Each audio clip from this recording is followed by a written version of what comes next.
2024, Kuwait has done the structuring in a more better way. That example also we have given.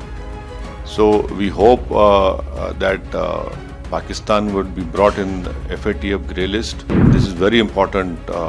Otherwise, this whole Pakistan is not stopping recruitment of terrorists. Pakistan is not allowing this money to be used. In 2019 or 18, if you check the last meeting about grey list in Germany, it was held. Before that meeting, Pakistan was saying Sajid Mir is dead. Now, for people who don't know, Sajid Mir was one of the main conspirators, planners of the 26/11 ghastly terrorist attack which took place in Mumbai. Sajid Mir was the one who told that Dawood to change his name to David Headley. So till that time, Pakistan was saying he's dead. But immediately when the FATF meeting was being held, Pakistan came and said he's alive, and our courts have given him a sentence also. It helps them. And you are from Kuwait. In 2024, Kuwait has done the structuring in a more better way. That example also we have given. So we hope that Pakistan would be brought in FATF grey list, and this is very important. Otherwise, this whole Pakistan is not stopping recruitment of terrorists. Pakistan is not allowing this money to be used.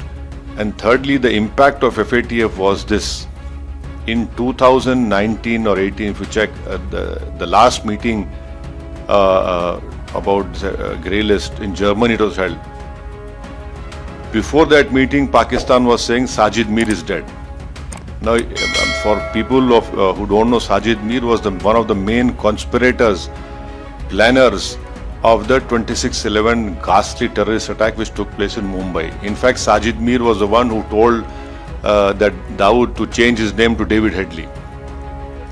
So till that time, Pakistan was saying he's dead. But immediately when the FATF meeting was being held, Pakistan came and said he's alive, and our courts have given him a sentence also. So in Pakistan, people can be dead, people can be alive also. That is how that whole system works over there. So it is very important that now IMF has placed a lot of conditionalities, but we believe it is not enough. They have to be brought back into FATF grey list, and for that the GCC, because Kuwait has a Secretary General GCC, they will have to play a very important role in helping India in getting back Pakistan into the FATF grey list.